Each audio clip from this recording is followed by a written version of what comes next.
그러니까 십자가 사건은 하나죠. 십자가 사건은 뭐 하나의 사건인데 딱 한 번 있었던 사건이죠. 인류 역사상 딱 한 번. 예수님의 십자가 사건은요. 근데 그게 의미는 여러 가지입니다. 의미는 여러 가지인데 이제 혹은 효과는 여러 가지인데 가장 많이 알려진 게 우리 죄를 대신해서 죽으셨다. 그리스도께서 우리 죄를 대신해서 죽으셨다. 이게 처음 이제 그리스도의 십자가에 대해서 처음 알게 되는 사실입니다. 이게 그 성경도 설명을 할 때 로마서에서도 복음을 설명할 때 그리스도의 십자가의 의미를 설명할 때 3장 25절에서 이 예수를 하나님이 그의 피로 인하여 믿음으로 말미암는 화목 제물로 세우셨다. 뭐 다른 말로 쉽게 바꾸면요, 이해하기 쉽게 하나님이 그의 피를 속죄 제물로 삼으셨다. 하나님이 그리스도를 속죄 제물로 삼으셨다. 우리 죄를 속죄하는 그 제물로 삼으셨다. 이런 의미죠. 쉽게 얘기하면요. 3장 25절이. 그러니까 이게 예수님을 믿는다고 할 때 모든 사람이 가장 먼저 이해해야 되는 사실입니다. 사실은 이 말씀조차도 이해하지 못하는 기독교인들이 엄청나게 많죠. 뭐 목사들도 마찬가지고요. 그리스도께서 우리 죄를 위해서 죽으셨다. 우리 죄를 대신해서 하나님께 형벌을 받으셨다. 우리 대신 죄에 대한 형벌을 받으셨다. 물론 이거 이제 뭐 어렸을 때부터 교회에 다니는 사람들은 다 귀에 못이 박히도록 듣는 얘기긴 하지만은 정말 그 의미를 이해하는 건 아닙니다. 그냥 노래를 부르고 있죠. 복음성가, 어린이 복음성가로. 우리 죄를 위해서 죽으셨다. 우리 죄를 대신해서 죽으셨다. 그 다음에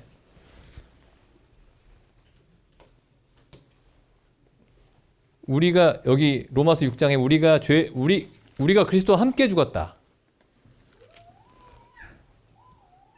그러니까 여기는 그리스도께서 우리 대신 죽으셨다. 근데 우리가 여기 두 번째는 우리가 그리스도와 함께 죽었다. 그리스도와 함께 죽었다. 그리스도가 우리 대신 죽으셨고, 첫 번째는 우리가 그리스도와 함께 죽었다.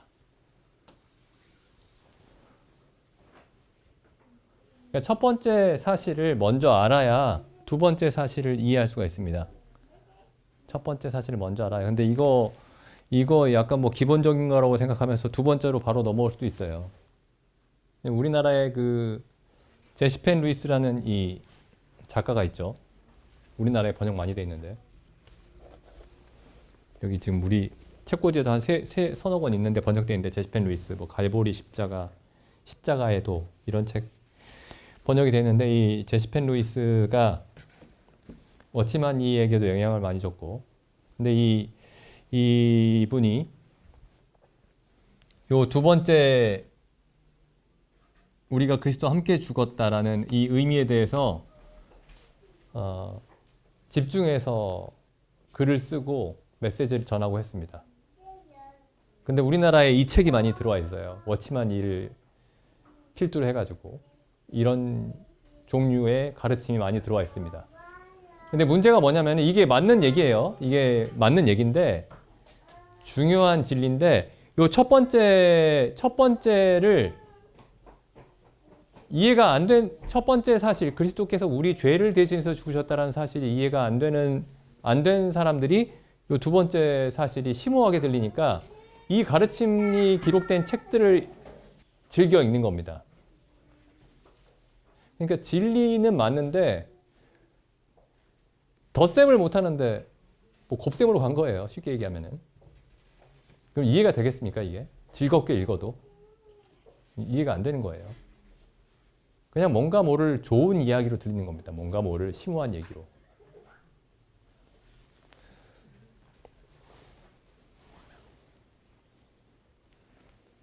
근데 여기 이제 우리가 그리스도와 함께 죽었다라는 얘기는 우리가 그리스도와 함께 죽었을 때 일어나는 일이 이게 또다시 두 가지 의미가 있습니다. 혹은 두 가지 결과를 낳아요. 하나는 뭐냐면은 6장 2절에 우리가 죄에 대해서 죽는 겁니다.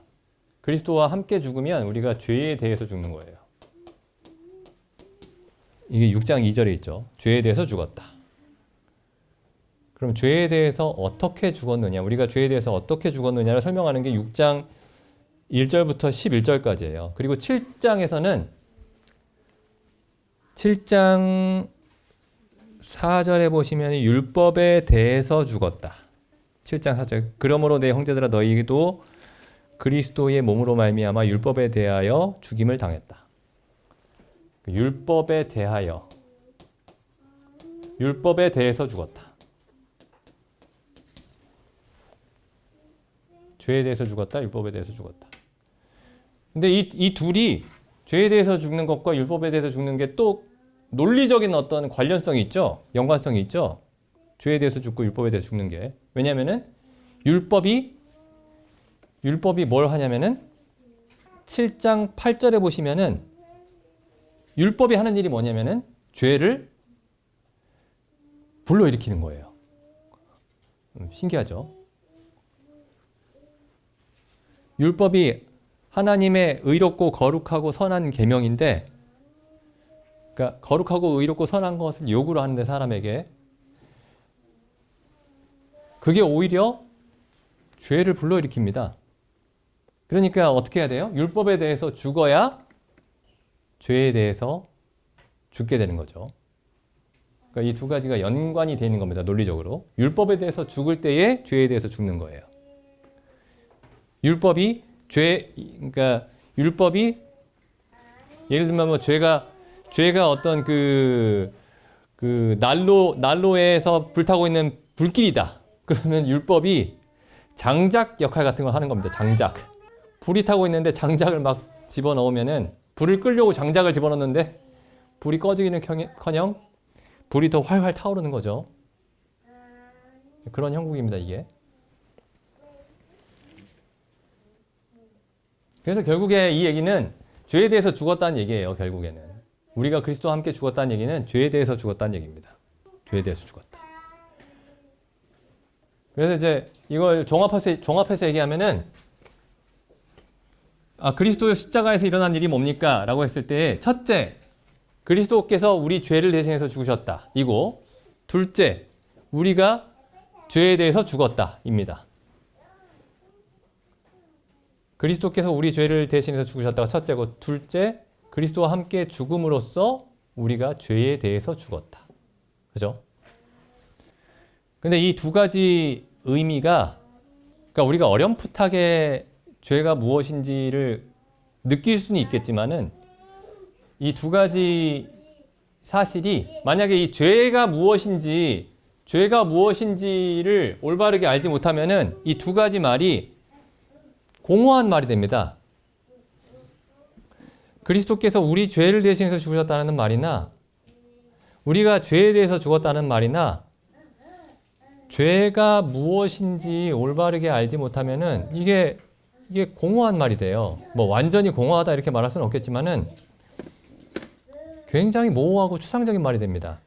그리고 우리가 죄가 무엇인지 정확하게 알기 전까지는 이 두 말씀에서 온전하게 유익을 얻기가 어려워요. 이 두 가지 사실에 대해서 말은 할 수는 있어도 죄가 뭐냐를 분명하게 알지 못하면은 이 얘기들이 다, 그러니까 이게 제일 중요한 개념인데, 우리 죄를 대신해서 죽으시고 우리가 죄에 대해서 죽었다. 이게 제일 중요한 얘기인데 죄가 무엇인지 정확하지 않으면 이게 공허한 얘기죠. 상당히 공허한 얘기가 돼버립니다. 그러니까 죄가 무엇인지를 로마서 1장 18절에서 굉장히 이제 1장 18절부터 죄가 무엇인지를 자세하게 설명을 하는 거죠. 죄가 무엇인지. 죄의 현상이 무엇인지. 죄의 원인이 무엇인지.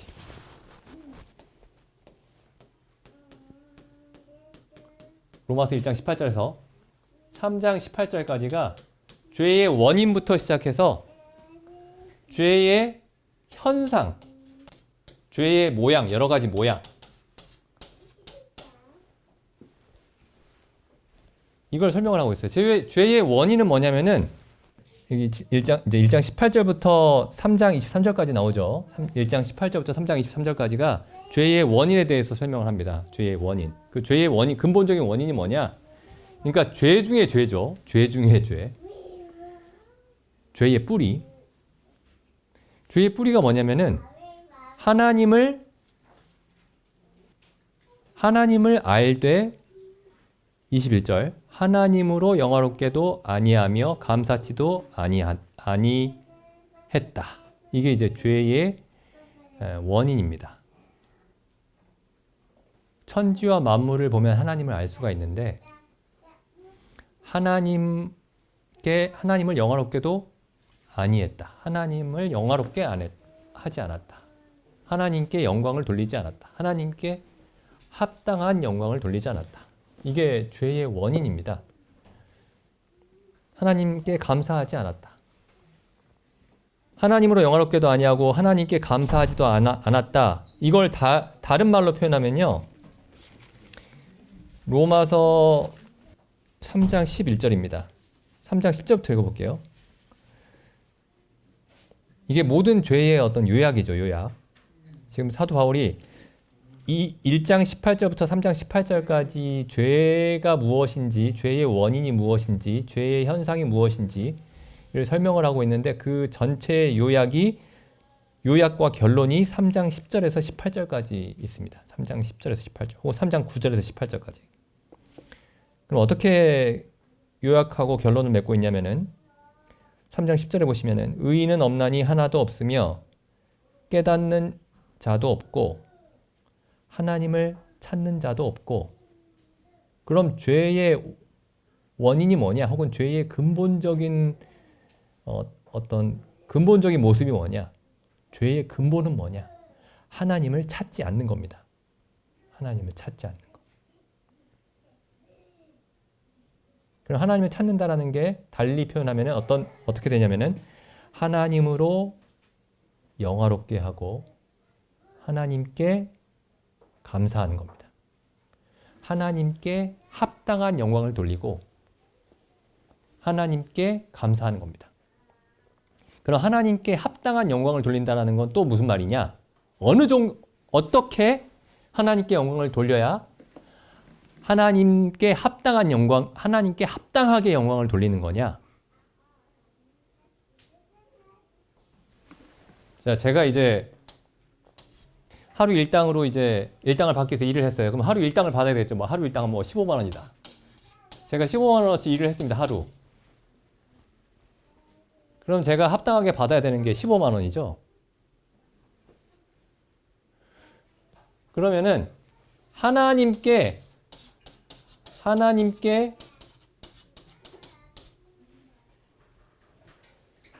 합당한 영광이 있습니다. 하나님께 합당히 드려야 되는 영광이 있어요. 하나님이 마땅히 받으셔야 되는, 우리에게 받으셔야 되는 영광이 있습니다. 혹은 우리에게 마땅히 받으셔야 되는 경배와 예배가 있어요. 그럼 그건 뭘까요?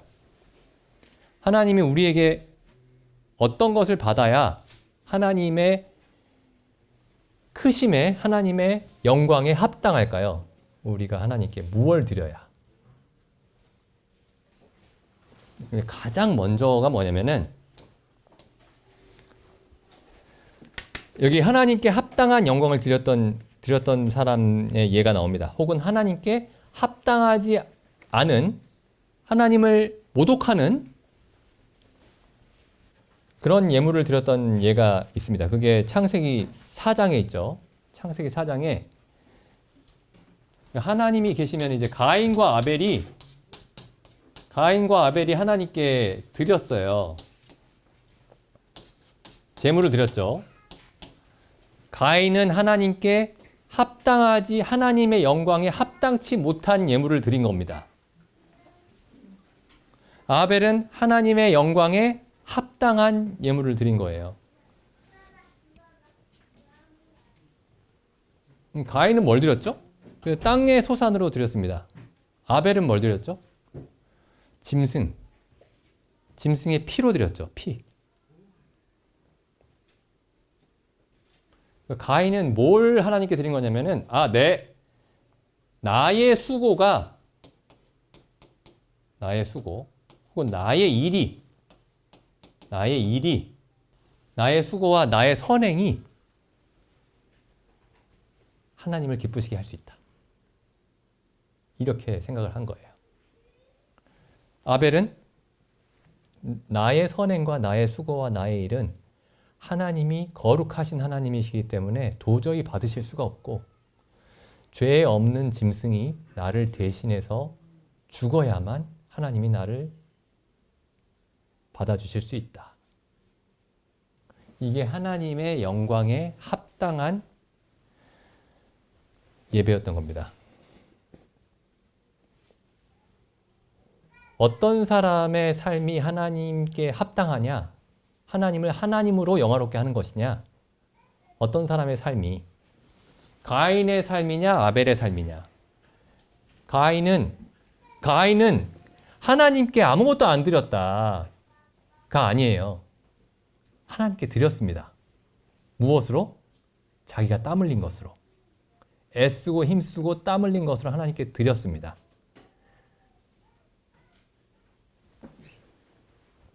그러니까 지금 보면 가인은 종교가 뭐죠?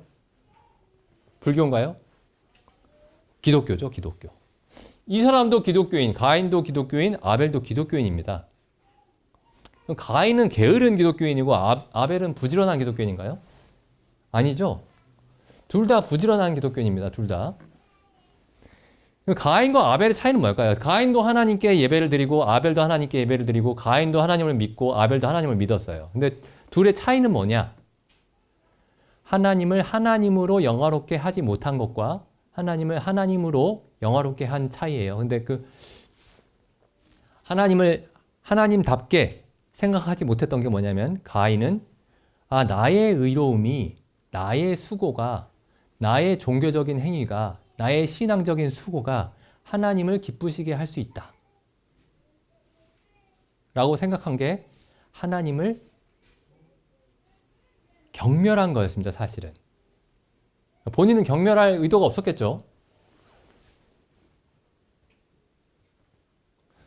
근데 문제는 뭐냐면은 하나님의 의로우심을 이해하지 못했던 거예요. 그러니까 부정한 사람이 죄인이 자기의 수고로 자기의 일로서 하나님을 기쁘시게 할 수 있다고 생각한 게 하나님의 의로움을 너무나 과소평가한 거죠. 하나님의 의로움을 너무 작은 것으로 여긴 거죠. 하나님이 가인의 제사를 받지 않으실 뿐만 아니라 사실 사람의 수고와 사람의 노력으로 드리는 제사는 하나님이 받지 않으실 뿐만 아니라 받지 않으신다는 게 무슨 의미냐면은 가증하게 여기신다라는 말입니다. 가증하게. 근데 자기의 제물이, 자기의 제사가, 자기의 예배가 하나님을 기쁘시게 할 거라고 생각했어요. 왜냐하면은 자기는 진심으로 드리는 거니까. 근데 아벨은 내가 아무리 좋은 것을 드려도 거룩하신 하나님을 기쁘시게 할 수가 없고 거룩하신 하나님께서 의로우신 하나님께서 죄인의 손에서 뭔가를 받으실 수가 없고 아무런 죄 없는 어린 양이 나를 대신해서 나의 죄를 대신해서 속죄 제물이 되어야만 내가 하나님 앞에 설 수 있다. 그게 아벨이 알았던 하나님입니다. 하나님의 의로우심과 하나님의 거룩하심을 이해했고 자기가 하나님 앞에 설 수 없는 죄인이라는 사실을 이해한 거죠. 이게 하나님답게 영화롭게 하는 겁니다. 그럼 이제 이렇게 생각해 볼 수 있어요. 그럼 그리스도인이 되고 난 이후에는 어떠냐? 그리스도인이 되고 난 이후에 하나님이 우리의 수고와 그리스도인들의 성도들의 수고와 성도들의 예배를 받아주시죠. 왜 받아주실까요? 일단 그리스도인이 되는 데까지는 예수님의 공로로만 그리스도인이 되고, 그리스도인이 된 이후에는 우리의 수고를 받으시는 걸까요? 그게 아니고 똑같습니다. 그러니까 예수님이 십자가에서 우리의 모든 죄를 사해 주셨죠. 그것 때문에 우리의 모든 이후에 그리스도인이 된 이후의 삶도 다 받아주시는 겁니다. 그리스도를 받아주시듯이 받아주시는 거예요. 그러니까 그리스도인이 되기 직전까지, 그리스도인이 되기 위해서 아벨이 어린 양으로 제사를 드렸던 게 아니고, 그 이후의 모든 삶이 예수 그리스도의 대신 죽으심으로 우리에게 값없이 주신 하나님의 의로움 속에서 우리의 모든 것을 받아주시는 겁니다.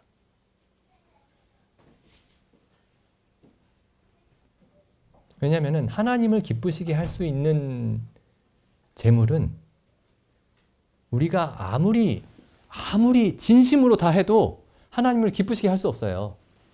하나님을 기쁘시게 할 수 있는 유일한 재물은 하나님의 아들 예수 그리스도뿐입니다. 그리고 우리가 예수 그리스도가 나를 대신해서 십자가에서 죽으셨다. 나의 죄를 대신해서 십자가에서 죽으셨다. 라는 사실을 믿을 때 하나님이 나를 영원히 의인으로, 영원히 하나님의 의로 옷 입은 자로 받아주시는 거죠. 영원히 그리스도를 받으시듯이, 예수 그리스도를 받으시듯이 우리를 받으시는 겁니다.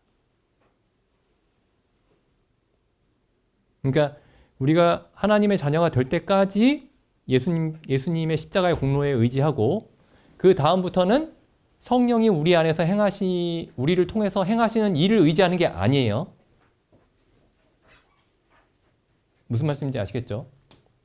그러니까 그리스도의 대속의 그 효력은 우리가 하나님의 자녀가 될 때까지 필요한 것이 아니고, 그리스도의 대속의 효력은 영원히 필요합니다. 영원히. 그러니까 그리스도의 우리 죄를 대신해서 죽으심으로 그 효력으로 영원한 나라까지 그 효력으로 하나님께 우리가 영접을 받는 거예요. 우리의 행위가 거기에 전혀 개입되지 않습니다. 우리가 거듭난 이후의 행위도 개입되지 않아요. 하나님이 우리를 받으시는 이유는 우리가 거듭나기 전까지, 우리가 거듭날 때에 예수님이 우리 죄를 대신해서 죽으셨다 라는 사실을 믿고 나서 거듭난 이후에 성령과 우리가 협력을 해서 우리가 일구어낸 선한 일들을 하나님이 받으시는 게 아니고, 하나님은 예수 그리스도께서 우리 죄를 대신해서 죽으신 그 사실 하나로 우리를 영원히 받으십니다. 영원히. 그래야 되겠죠? 왜냐면 그렇지 않으면 누가 제일 천국에서 제일 문제 있는 사람일까요? 그 십자가 강도겠죠. 예수님 믿자마자 죽었으니까.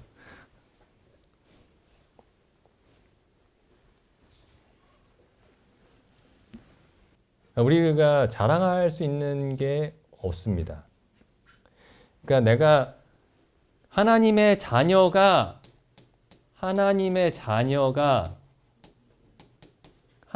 되는 어떤 시점이 있죠. 이렇게 살다가 하나님의 자녀가 딱 됩니다. 이 시점에.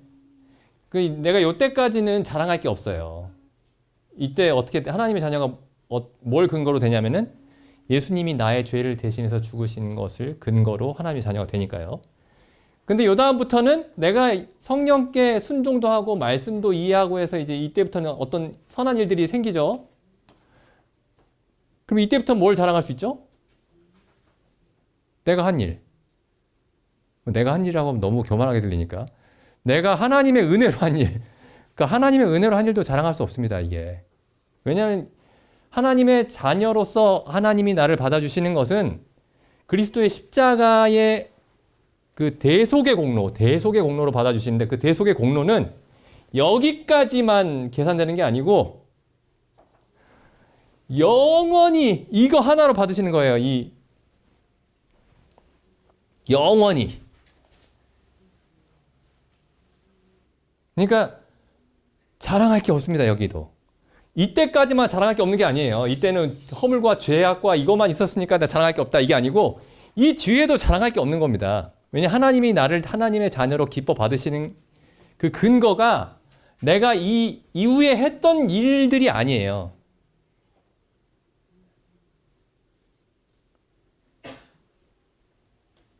내가 거듭나기 전에 살았던 그 삶에 대해서는 자랑할 게 없지만 하나님을 알고 나서는 내가 이런저런 경험도 하고 이런저런 수고도 하고 이런저런 순종도 하고 얘기할 수가 없습니다. 그런 것도. 어쨌든 이걸 아벨이 알고 있었던 겁니다. 아벨이. 나 자신으로서는 하나님께 자랑할 수 있는 게 아무것도 없습니다. 하나님을 기쁘시게 할 수 있는 것도 아무것도 없습니다.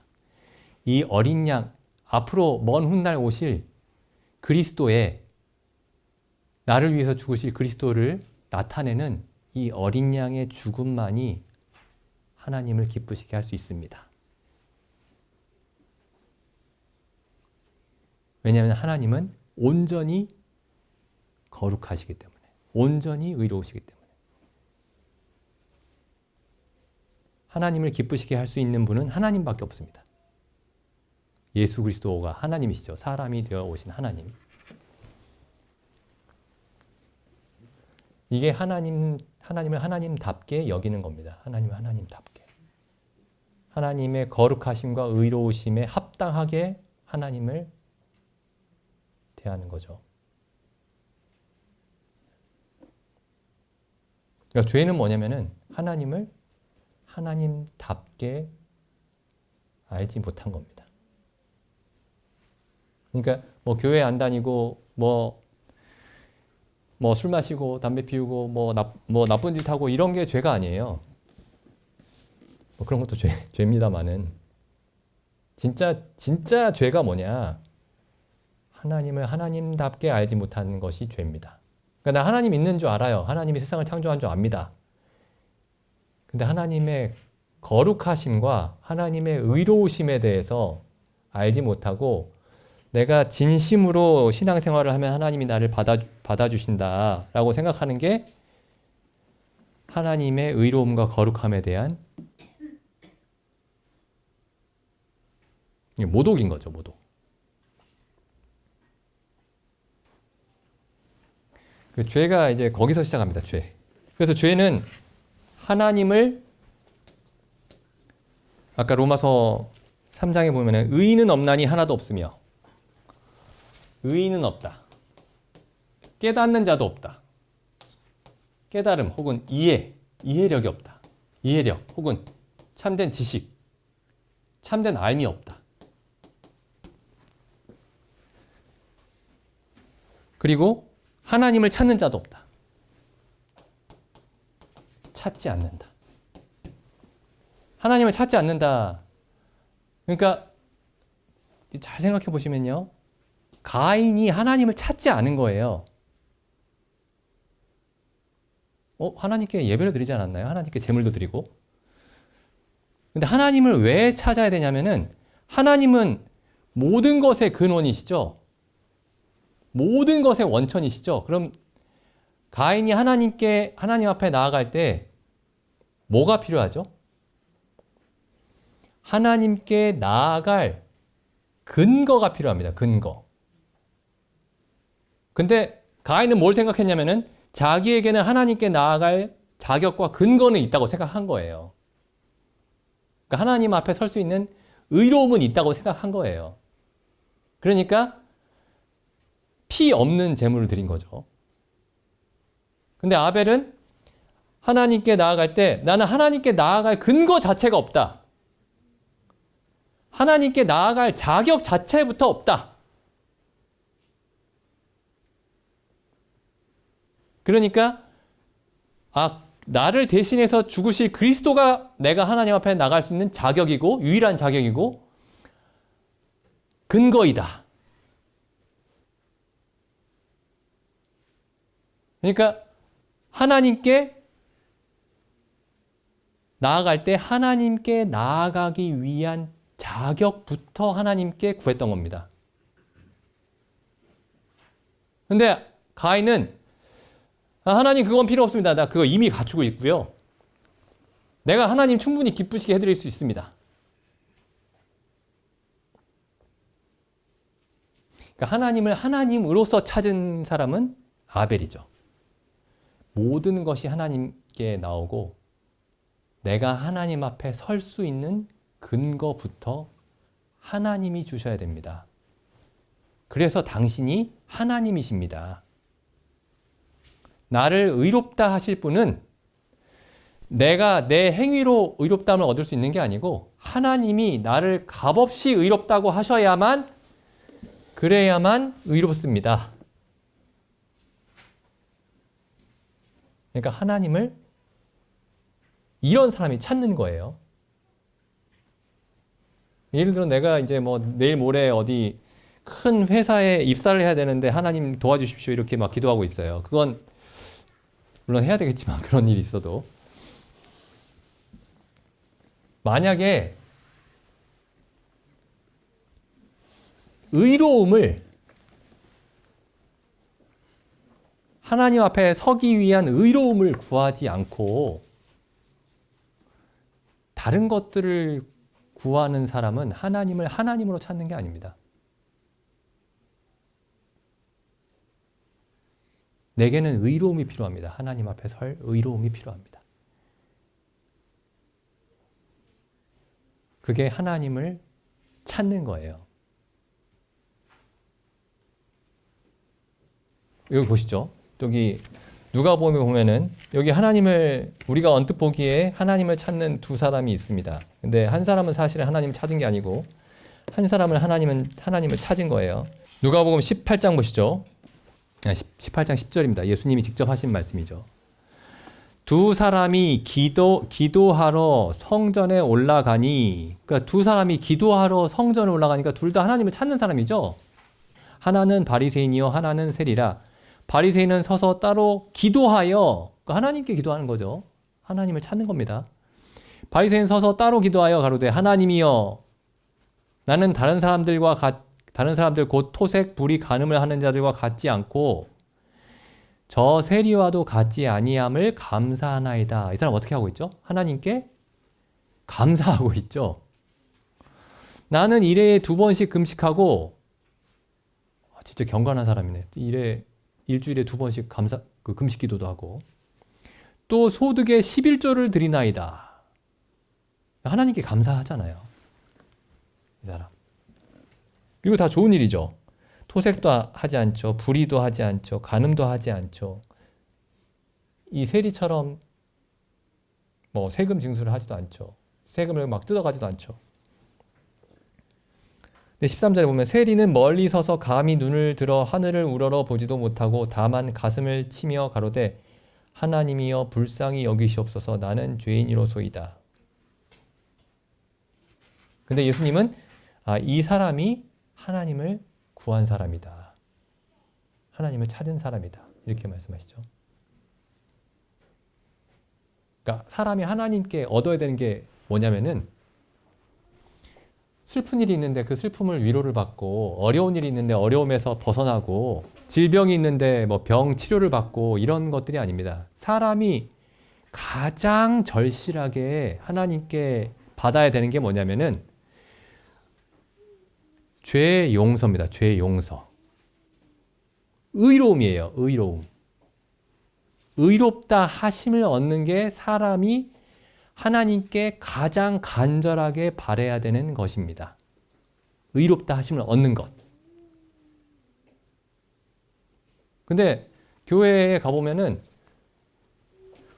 교회에 수많은 사람들이 하나님을 믿는다고 예수님을 믿는다고 하는데 나에게 정말 필요한 것은 하나님 앞에 의롭다 하심을 얻는 겁니다 라고 얘기하는 사람도 보기 어렵고 하나님께 의롭다 하심을 얻어야 됩니다. 이게 가장 중요한 겁니다 라고 말하는 설교자들도 찾기 어렵고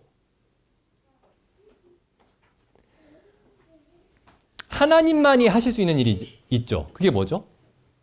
물론 모든 일을 하나님만이 하실 수 있지만은 정말 말 그대로 있는 그대로 하나님만이 직접 하실 수 있는 일이 있어요.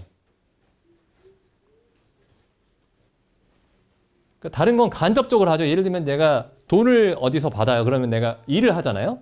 어떤 사람을 위해서. 그럼 그 사람이 저한테 돈을 주죠. 그럼 그 사람을 통해서 제가 돈을 얻는 거죠. 하나님이 주시는 거긴 하지만 근데 하나님만이 직접 하실 수 있는 일이 있습니다. 직접. 예를 들어 제가 병에 걸렸는데 병을 뭐 어디 가서 치료를 받아요. 약을 먹고. 그러면 약을 통해서 간접적으로 하나님이 저를 치료하시는 거죠.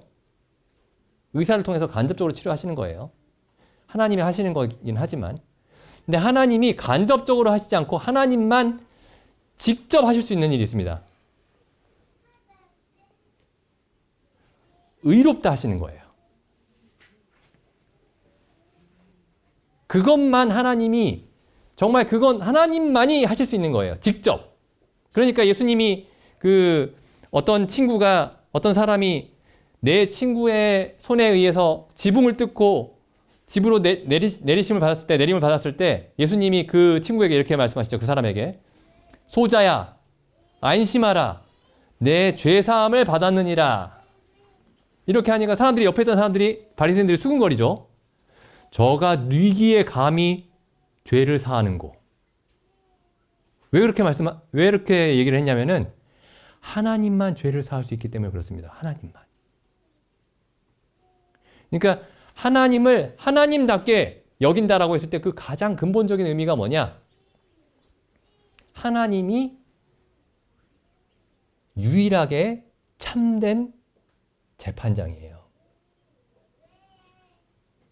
이 세상 재판은 잘못될 수도 있지만은 이 세상 사람들의 판단은 잘못될 수 있지만은 하나님이 유죄, 무죄 할 때는 거기에는 잘못이 없습니다. 오류가 없어요. 그래서 여기 로마서 1장에 가보시면은 로마서 4장입니다. 4장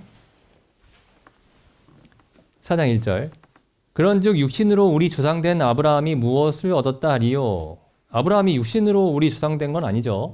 여기 육신으로라고 했을 때는 유대인에게 하신 말씀입니다. 유대인에게. 근데 밑에 이제 주석에 보면 이렇게 돼 있죠. 혹 우리 조상 아브라함이 육으로 무엇을 얻었다 하리요? 라고 하면은 유대인과 이방인 모두에게 해당이 되는 거죠.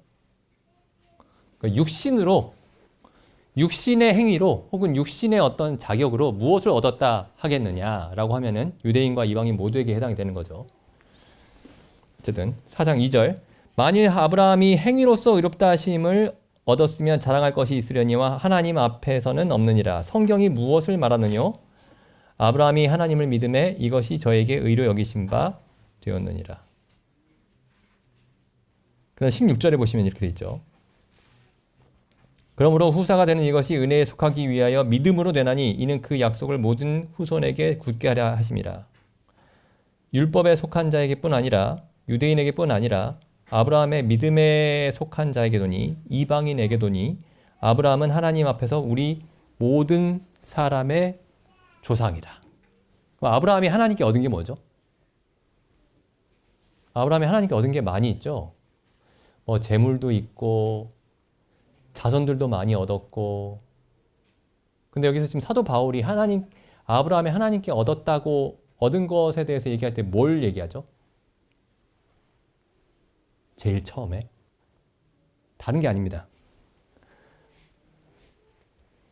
4장 3절 다시 보시면 성경이 무엇을 말하느뇨? 아브라함이 하나님을 믿음에 이것이 저에게 의로 여기신 바 되었느니라. 아브라함이 하나님께 얻은 게 뭐냐면은 의롭다 하심을 얻은 거예요. 사람이 하나님께 무엇을 얻어야 하느냐면은 다른 게 아닙니다.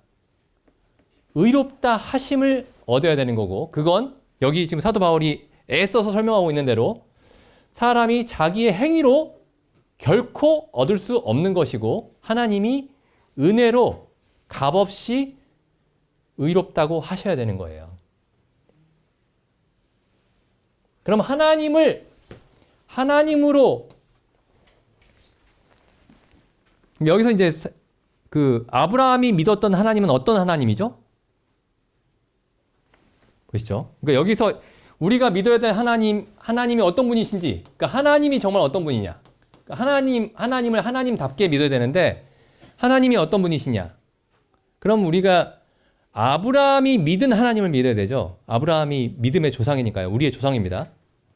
그리고 사도 바울도 아브라함으로 믿음을 설명을 하죠. 아브라함으로.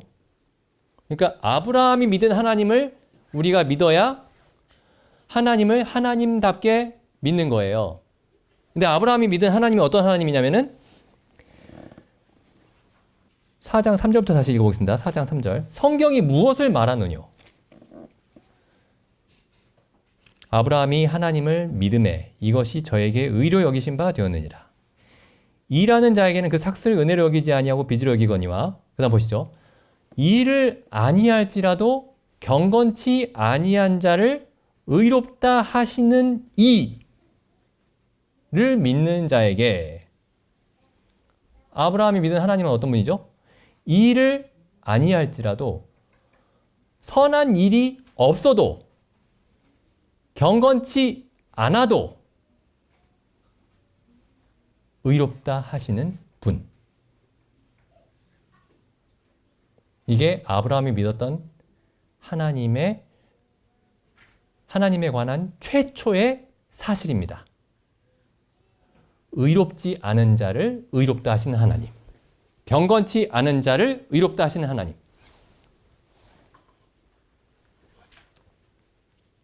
그러니까 하나님을 만날 때, 만약에 교회에서 하나님을 전하는데 그 교회에서 하나님을 만났다. 그럼 이런 하나님을 만나야 되는 거예요. 나는 의롭지도 않고 경건치도 않은데 하나님이 나를 그리스도의 십자가에 예수님이 나의 모든 죄를 대신해서 죽으셨으므로 나를 값없이 의롭다 하신다. 라는 그런 하나님을 처음 만나야 되는 겁니다. 근데 요새 교회에서 어떤 하나님 만나요? 이 교회 다녔더니, 열심히 다녔더니 자식도 잘 되고 사업도 잘 되고 병도 낫고 방언도 하고 여러 가지 다 잘 된다. 신비한 체험도 하고. 이상하죠? 그 십자가 달고 있어도 예수님 이름 불러도 교회가 아닌 거예요. 기독교가 아닙니다. 그거. 기독교의 하나님은 일을 아니할지라도, 기독교의 하나님을 처음 만날 때 어떻게 만나야 되냐면은 일을 아니할지라도 경건치 아니한 자를 의롭다 하시는 하나님으로 만나야 됩니다. 그 얘기는 뭐냐면은 그런 하나님을 만나려면 어떻게 되죠? 제가 그대로 적어볼게요. 일을 아니할지라도 경건치 아니한 자를 의롭다 하시는 의롭다 하시는 이를 믿는 자. 이게 그리스도인이죠. 나는 창조주를 믿어. 나는 천지와 만물을 하나님이 창조하셨다는 것을 믿어. 라고 말해도 한참 부족한 거예요. 이건 그리스도인이 아니어도 믿을 수 있습니다. 성경적인 의미에서 그리스도인이 아니어도 믿을 수 있어요. 그러니까 나는 진화론을 믿지 않고 창조론을 믿어. 라고 말한다고 해도 그리스도인이 아닌 사람들이 천지예요. 그리스도인은 뭐냐? 이를 아니할지라도 경건치 아니한 자를 의롭다 하시는 하나님을 믿는 사람입니다. 그러면은 이런 하나님을 만나기 위해서는 내가 갖춰야 되는 조건이 뭐예요? 나에게, 여기 선한 일이죠? 나에게 선한 일이 없다.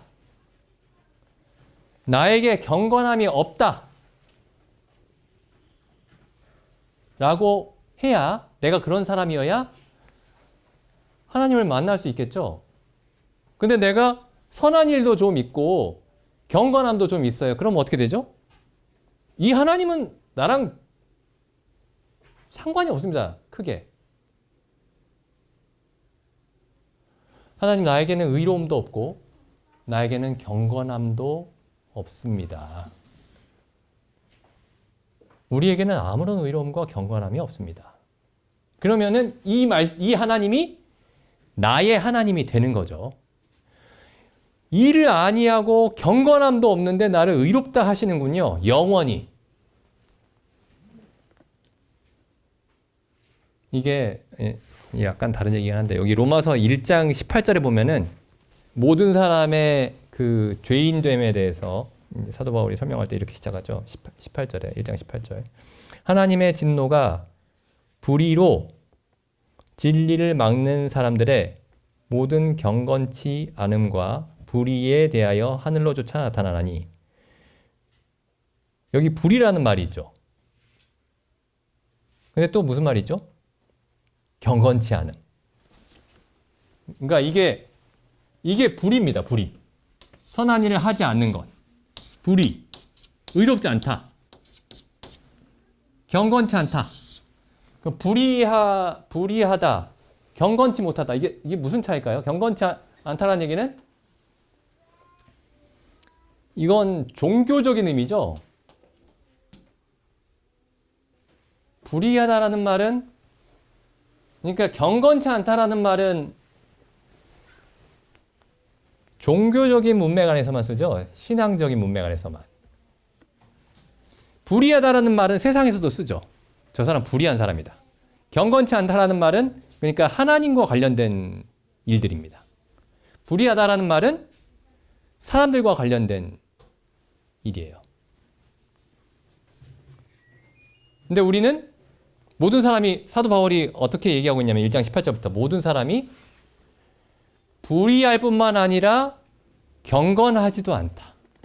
경건하지도 않을 뿐만 아니라 불의하다. 선한 것이 전혀 없다. 사람을 향해서도 선하지 않고 하나님을 향해서도 선함이 없다. 그걸 증명해 가는 겁니다. 1장 18절부터 3장 18절까지. 그리고 나서 무슨 얘기를 하는 거냐면은 4장 5절에 그런데 불의하고 경건치도 않은 자를 의롭다 하시는 분이 하나님이시다. 이렇게 얘기하는 거예요. 예수님이 의인을 부르러 온 것이 아니요 나는 의인을 부르러 온 것이 아니요 죄인을 불러 회개케 하러 왔노라 라고 하셨죠. 그럼 내가 예수님을 만나려면 뭐가 돼야 되죠? 죄인이어야 됩니다. 디모데전서 1장 15절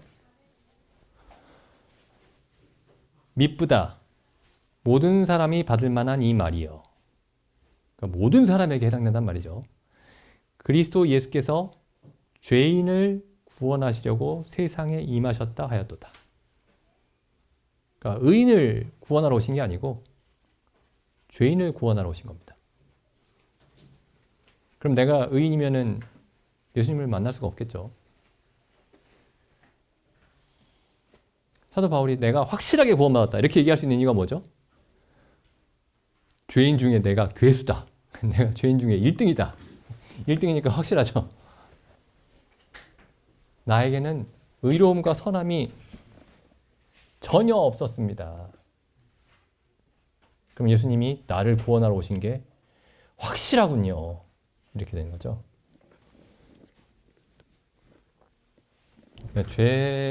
죄의 사실 이게 좀 말하기가 좀 어려운데 죄가 무엇인지에 대해서 제가 지금 우리가 살펴본 건 사실 죄의 원인이라고 할 수 있습니다. 죄의 원인. 죄이기도 하면서 모든 다른 죄의 원인. 그게 뭐냐면은 나는 내게는 의로움이 있다. 그게 모든 죄의 원인인 거죠. 그러면은 하나님을 하나님으로 하나님답게 하나님께 다가갈 수가 없습니다. 우리가 하나님께 다가갈 때 하나님께 합당한 모습으로 다가간다는 게 무슨 뜻이냐면은 나에게는 의로움이 전혀 없기 때문에 당신의 자비만 필요할 뿐입니다. 나에게는 의로움이 전혀 없기 때문에 그리스도의 십자가가 반드시 필요합니다. 당신은 온전히 의롭고 거룩하시기 때문에 내가 도저히 가까이 갈 수가 없고, 그렇기 때문에 예수 그리스도의 죽으심이 필요합니다. 그게 하나님께 합당하게 사람이 나아가는 그런 모습입니다. 나로 말미암지 않고는 아버지께로 올 자가 없느니라. 예수님 그렇게 말씀하시죠. 내가 곧 길이요 진리요 생명이니 나로 말미암지 않고는, 그 말의 뜻은 뭐냐면은 나의 십자가의 대신 죽음이 없이는 나아갈 수 있는, 하나님께 나아갈 수 있는 의는 전혀 없다. 내가 반드시 너의 죄를 대신해서 하나님의 모든 진노를 받아야만 네가 하나님 앞에 갈 수 있다.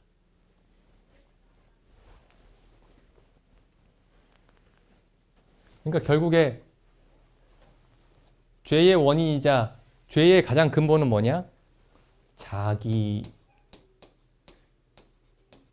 자기의입니다. 나는 의롭다. 내게는 일말의 의로움이라도 있다. 그래서 가인이 짐승의 피로써 하나님께 제사를 드리지 않았던 그 이유가 뭐냐면은 그 필요를 못 느꼈던 거예요. 나의 죄를 대신해서 죄 없는 짐승이 죽어야 된다는 사실을, 그 필요성을 느끼지 못했던 거죠. 자기의고, 달리 말하면은 자기 신뢰죠. 자기 신뢰. 고린도전서에 나와 있는 말로 하면은 유대인은 표적을 구하고 헬라인은 지혜를 찾으나라고 했을 때, 유대인은 하나님의 능력을, 눈으로 보이는 능력을 보기를 원했고 기적 같은 걸로, 헬라인은 지혜를 찾았죠. 그러니까 자기 신뢰라고 했을 때 뭘 신뢰하는 거냐면 자기의 지혜와 능력을 신뢰하는 겁니다. 자기의 지혜와 능력이 어떻다는 거예요? 자기의 지혜와 능력이 의롭고 선하다라고 믿는 겁니다. 이게 모든 죄의 근원입니다. 죄.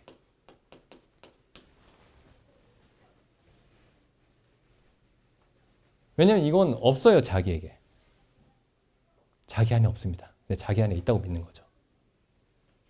그럼 하나님을 하나님답게 여기는 건 뭐냐면 이 모든 것이 하나님께만 있고 하나님이 우리에게 값없이 주셔야만 있는 것입니다.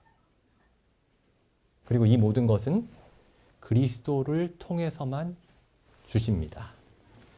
이렇게 얘기해야 그게 의로움이 되는 거죠. 죄에 대해서 죽는다는 말이 뭐냐? 죄를 용서해 주신다는 말이 뭐냐? 결국에는 이 교만이죠. 이게 교만입니다. 세상에서 말하는 저 교만한 사람 봐라, 이 교만한 놈 봐라 할 때 그 교만이 아니에요. 모든 사람이 교만합니다. 모든 사람이 성령으로 말미암아 거듭나기 전까지는 모든 사람이 교만해요. 겸손한 사람은 없습니다. 세상에서는 저 사람 참 겸손하다 이렇게 얘기할지 몰라도 나에게는 의로움이 조금 있고 선함도 조금 있고 지혜도 조금 있고 능력도 조금 있다라고 얘기하면은 그 사람은 교만한 사람입니다. 그리고 거짓이죠, 그게.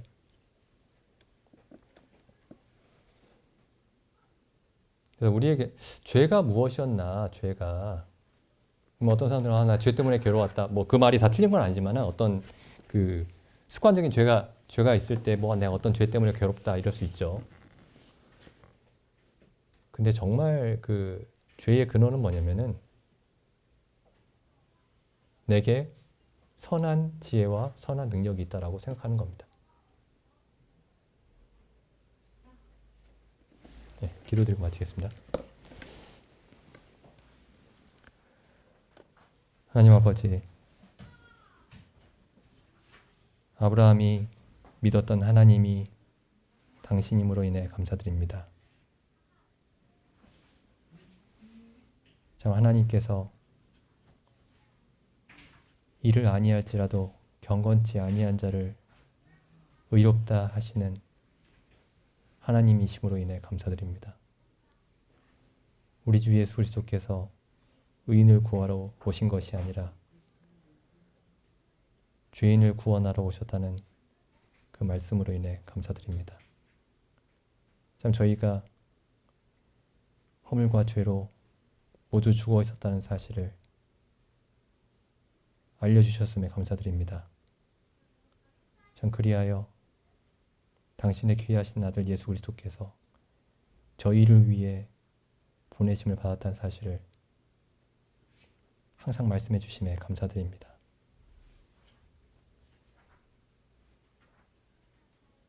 이제 저희가 그리스도로 말미암지 않고는 아버지께로 올 자가 없다는 말씀을 저희가 이해하고 참으로 그러하다고 고백을 드리옵나이다.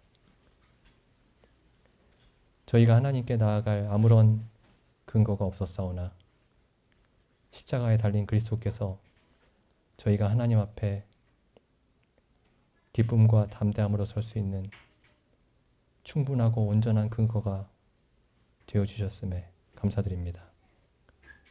그리스도 안에서 저희를 영원히 하나님의 자녀들로 받아주심에 감사드립니다. 저희가 항상 이 사실을 항상 기억하게 하옵시고